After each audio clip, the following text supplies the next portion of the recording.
Bismillahirrahmanirrahim. Berikut hadis dari Sunan Abu Dawud. Yang pertama kita lihat dari aplikasi, yaitu hadis dari Sunan Abu Dawud.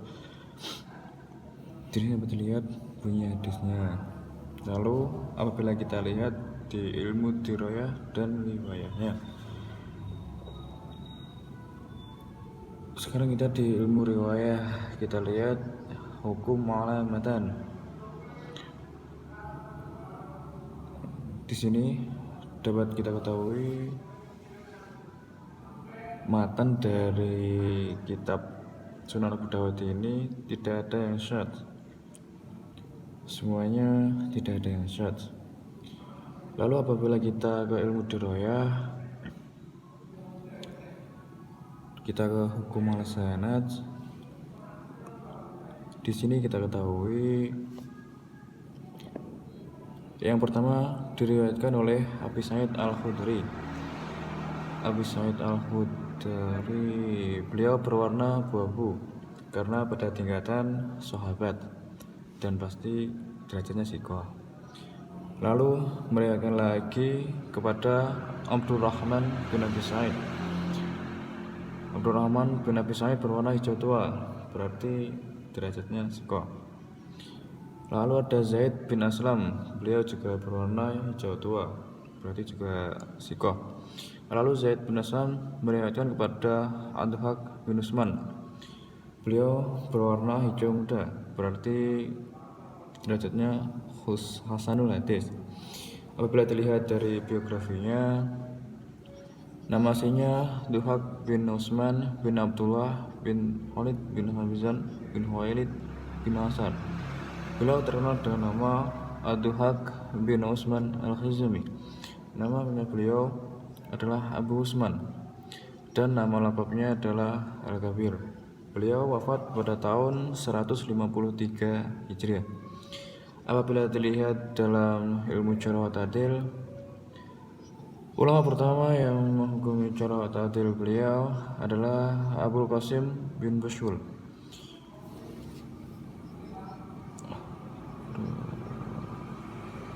Disebutkan dalam kitabnya Abdullah bin Wahab, dia berkata lemah. Lalu ada ulama Abu Bakar Al-Baihaqi, disebutkan dalam kitab Ma'rifat As-Sunanul Asar wa Kalamin Thiqatil Asbab, dan dia berkata termasuk orang-orang yang siqah. Lalu ulama ketiga ada Abu Hakim Ar-Razi.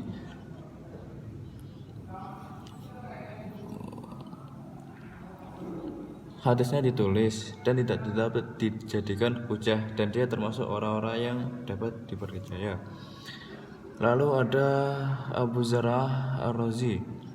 Beliau mengatakan laisa biqawi, tidak termasuk orang-orang yang kuat. Selanjutnya ada Ibnu Abdul Birri Al-Andalusi. Kana kasirun al-khata' laisa bihujjah, termasuk yang banyak salahnya dan tidak dapat dijadikan hujah. Dengan demikian, maka Adhaq bin Usman ini berada pada derajat tingkatan hasanul hadis. Lalu meriwayatkan lagi kepada Muhammad bin Abi Fudaik. Dilihat dari biografinya, nama aslinya Muhammad bin Ismail bin Muslim bin Dinan.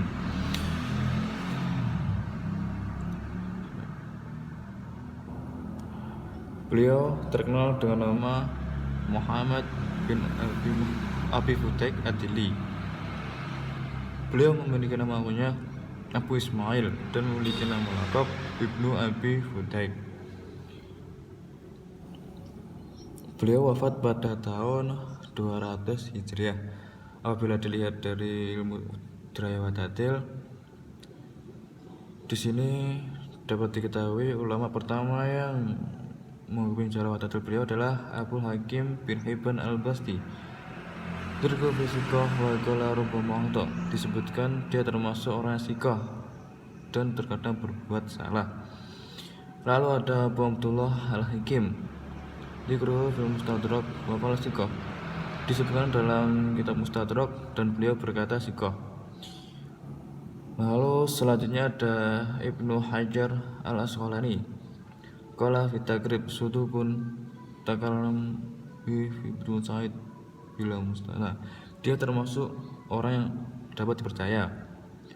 Ibnu Sa'id mengatakan tanpa adanya sanad. Lalu ada Muhammad bin Sa'id Khatib Al-Waqati. Beliau mengatakan kasirul hadis wa laisa bihujjah. Hadisnya banyak dan tidak dapat dijadikan hujah. Berdasarkan para ulama yang menghukumi cara ta'dil beliau, maka dapat disimpulkan bahwa Muhammad bin Abi Fudail ini berada pada tingkatan hasanul hadis. Lalu meriwayatkan lagi kepada Rahim Al-Qursi, lalu meriwayatkan lagi kepada Abu Dawud.